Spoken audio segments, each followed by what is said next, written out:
Kirche sind Leute, die merken das, wenn es dir nicht gut geht und helfen dir und sind für dich da. Ohne Gefühle kann kein Lernen erfolgen. Das wissen wir aus den Erfahrungen, das wissen wir aus unserem eigenen Erleben und das wissen wir in der Zwischenzeit auch aus der Lernforschung, aus der Gehirnforschung. Vor dem Lernen kommen die Gefühle. Das Emotionale, die emotionale Komponente im Lernen ist was ganz Entscheidendes. Wenn der Lehrer, wenn der Trainer oder Lehrer nicht die emotionale Beziehung aufbauen kann, dann findet auch kein nachhaltiges Lernen statt.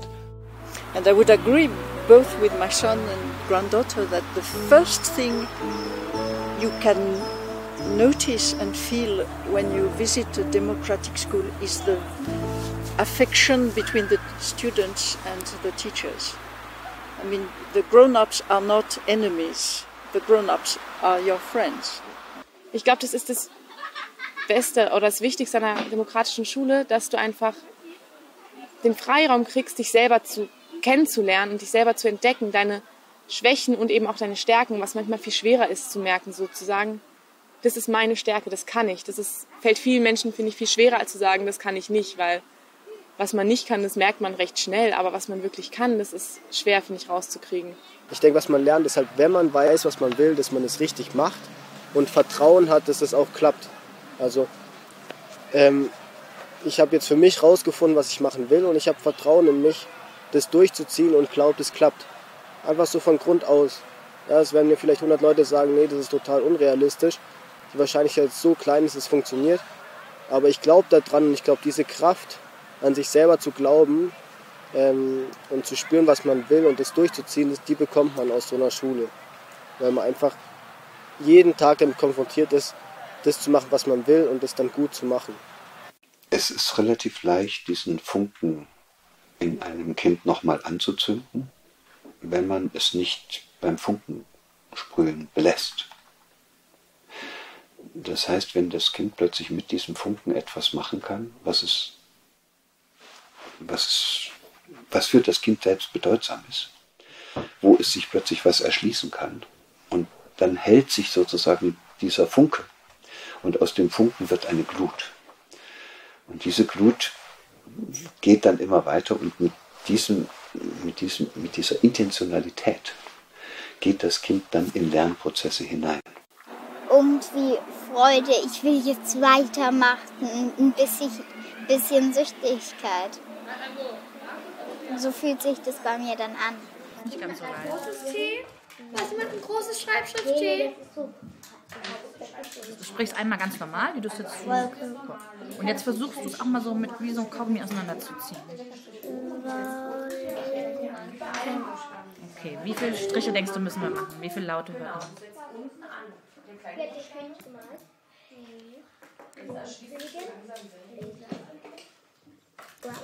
Und du? Macht die Kinder so groß wie die König bei einem echten Tier. Ja. Super. Eine große Rolle in der freien Schulszene spielen die sogenannten demokratischen Schulen.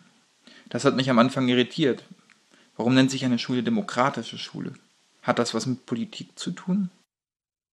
If you want children, young people, to learn about democracy, it's no good just talking to them. It goes in one ear and out from the other.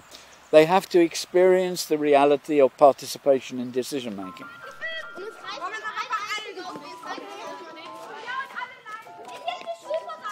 Hier haben wir zum Beispiel wöchentlich eine Schulversammlung, in der alle wichtigen Dinge an der Schule beschlossen werden können. Wir als Schüler haben da unseren kompletten Schulalltag für uns gestaltet. Das heißt, wir haben entschieden, welche Lehrer an unserer Schule sind, was diese Lehrer an unserer Schule tun. Also eine Schulversammlung ist was riesig Großes, was man eigentlich jeden Tag machen könnte. Das ist für mich so das Grundding. Es muss nicht mal heißen, dass man machen kann, was man will und jeden Tag irgendwie schaut, was einem so Spaß macht, sondern einfach wirklich nur, dass man entscheiden kann, wie die Schule ist. Ich und meine Kollegin Helle Jensen haben ja ein Buch geschrieben, das heißt von Gehorsam zur Verantwortung. Und diese Titel haben wir gewählt, weil wir wissen, dass wenn wir gegen Gehorsam reden, dann ist unser Hirn so eingerichtet, dass das denken wir in Gegensätze. Und dann kommen Tausende von her und sagen, aha, die wollen ungehorsame Kinder. Und das wollen wir nicht. Wir wollen verantwortliche Kinder. Es kommt niemand und sagt mir, mach jetzt mal, aber wenn ich nichts mache, passiert einfach nichts so. Das ist so eine ganz irgendwie krasse Erfahrung, dass alles, was man tut oder nicht tut, gleich Auswirkungen hat so auf meinen Alltag irgendwie. Die Schule ist heute, ich bin vor 2 Jahren von der Schule gegangen, die ist heute nicht mehr so, wie ich sie verlassen habe. Weil einfach die Schule sich so verändert, wie das zu den Bedürfnissen passt, zu den Leuten, die halt auf der Schule sind. And it's interesting that when you look at the schools that do try to involve the young people in decision making, usually you can say these are better schools.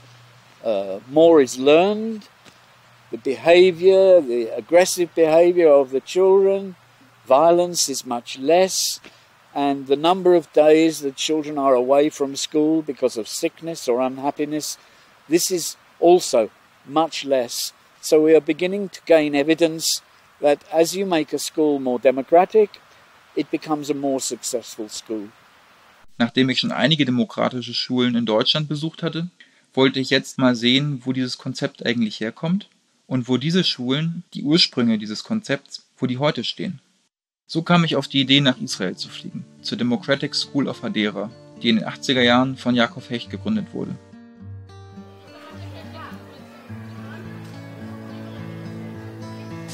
We can find in Israel schools that ran 2000 years ago, very similar to what we are doing today.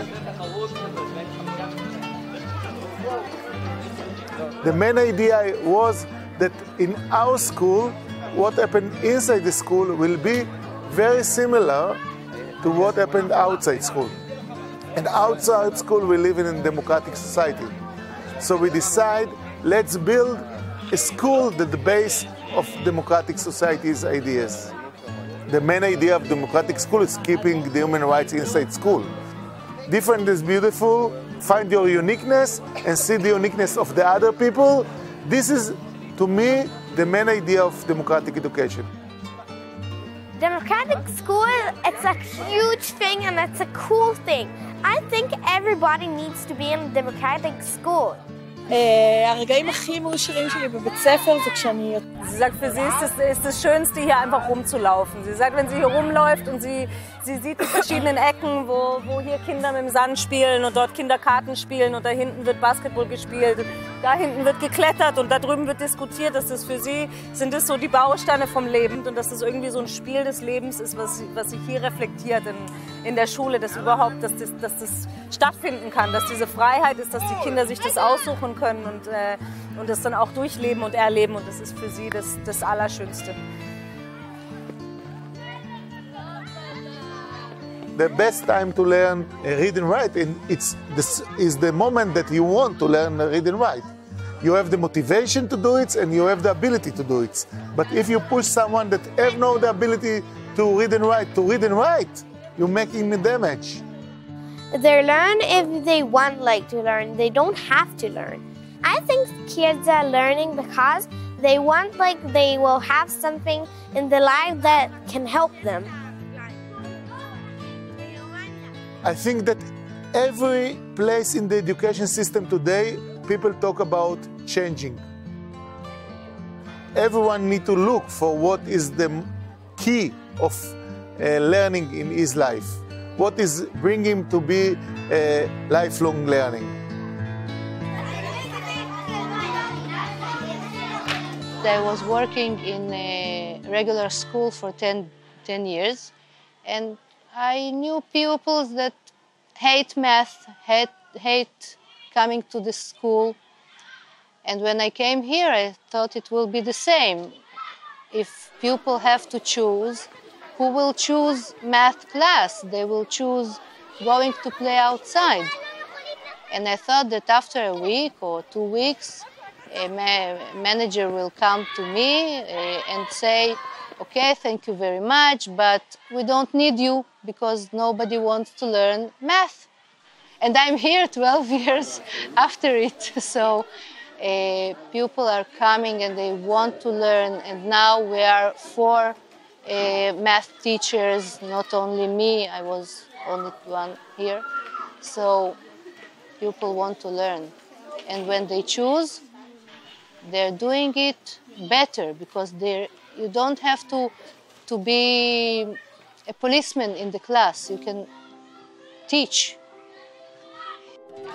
That's what I want them to learn, to know that dreams can come true. Yeah, but you have to work so the dreams will come true. It doesn't fall from the sky. You have to do a lot of work, but it can be done. So I think the most important thing that I found in myself is, first of all, to know that I don't know and be brave enough to learn. And don't be afraid to learn.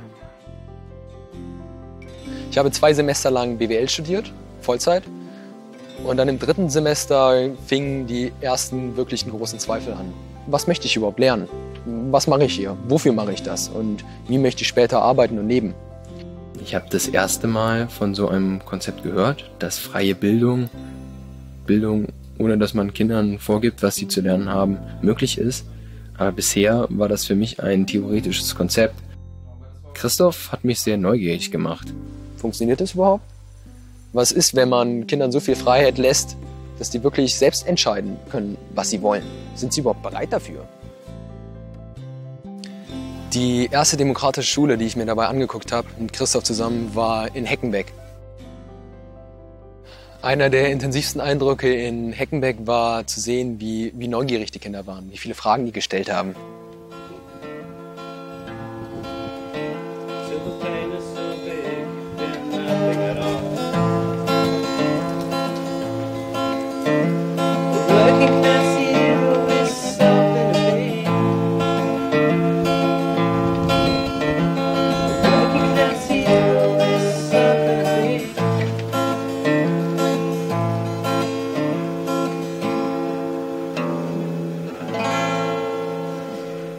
Ich glaube, es ist wichtig, im Leben glücklich zu sein und irgendwie für sein Glück zu kämpfen und möglichst auch dabei, die anderen zu berücksichtigen. Die ersten Eindrücke und Erfahrungen, die ich auf der Reise gemacht habe, haben mich sehr beeindruckt. Ich habe gesehen, dass Kinder von Natur aus neugierig sind und beitragen wollen, lernen wollen, wissen wollen. Ich habe mir viele Fragen gestellt von, in welchen Teilen denke ich eigentlich, dass ich etwas machen müsste, etwas machen soll, und in welchen Teilen denke ich, ja, das kommt von mir aus, das möchte ich.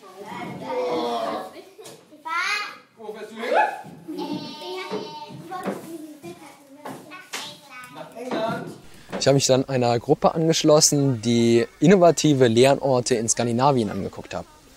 Es war eine Gruppe von 10 Leuten, die kamen aus allen verschiedenen gesellschaftlichen Schichten und Berufen. Und die Person, die mich dabei am meisten inspiriert hat, war ein Schulleiter aus Puerto Rico. Und irgendwann kam dieser Schulleiter zu mir und meinte, You should go there. You should go there. Ich habe viel dann darüber nachgedacht, über was ich eigentlich selber im Leben möchte. Und habe dann beschlossen, mein BWL-Studium zu pausieren und nach Puerto Rico zu fahren, um diese Schule anzugucken. Mich interessiert die Frage, ob der freiheitliche Ansatz von Bildung auch funktioniert, wenn die Kinder und Jugendlichen von sozial schwierigen Hintergründen kommen.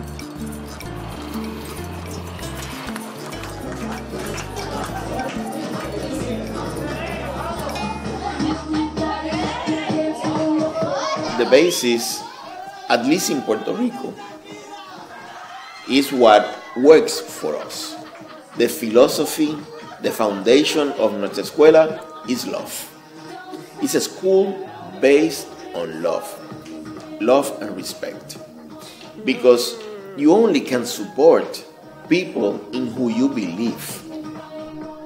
When teachers do that, the student will correspond exactly with love, with respect, believing in his or her teacher.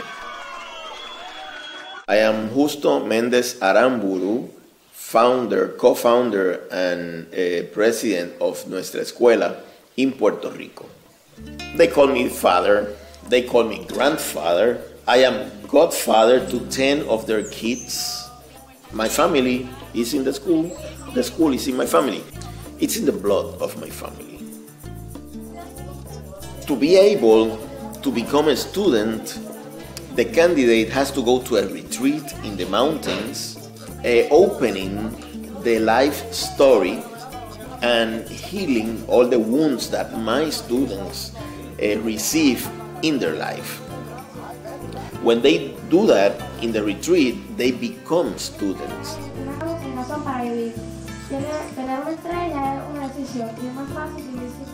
But then the school daily agenda is based on the talents and passions. Every member of the community, I do, every student do, answer 5 questions. Who am I? Who I want to be? How I get from who am I to who I want to be? What I need to learn to become that person, and how do I learn? With that, every student writes their educational plan. With the educational plan, then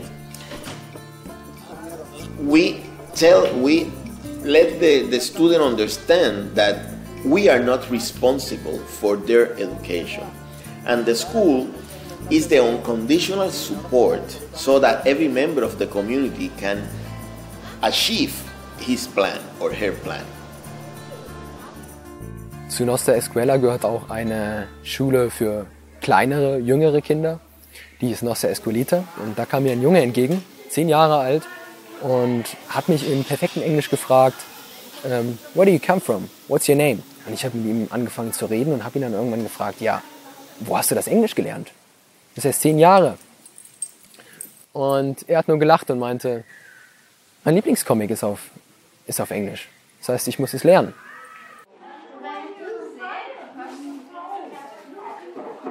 Every 10th of September, it's the most happy moment in my life. At 10th of September in 1997, my daughter died. And it's incredible that this is the most happy moment in my life, because every 10th of September, we celebrate the graduation of our students. And when I see that happening, and when they come to receive their high school diploma, I see the purpose of the death of my daughter. That is not about her death, it's about her life. Was mich besonders in Puerto Rico beeindruckt hat, war das starke Gemeinschaftsgefühl. Da war keine große Trennung zwischen Schülern und Lehrern, sondern es war eine große Gemeinschaft. Alle Schüler waren Teil von dieser Schule und haben zusammengearbeitet. Und zum anderen ist auch Puerto Rico eine Kultur, wo die Leute generell offener sind und offenherziger und emotionaler und tiefere Verbindungen eingehen können. Daher hatte ich angenommen, dass dieses Gefühl von Offenheit, von Verbundenheit in einem Kontext wie Deutschland nicht möglich ist.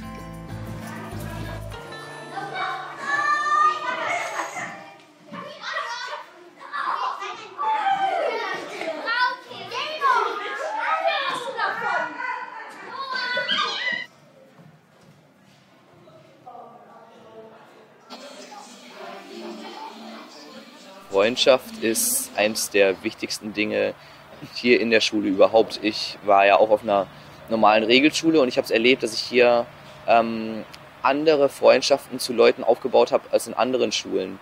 Ich habe Freundschaften geschlossen mit Leuten, die sich für gleiche Sachen interessiert haben und die hier an der Schule das Gleiche gemacht haben. Und das war eine Basis, auf die sich sehr viel tiefere Freundschaften entwickeln konnten, weil man ja noch viel mehr ähnliche Sachen machen konnte und in ähnliche Richtungen denken konnte. Ich habe es irgendwie voll genossen, dass ich mit den meisten Leuten hier über meine Gefühle reden könnte oder kann.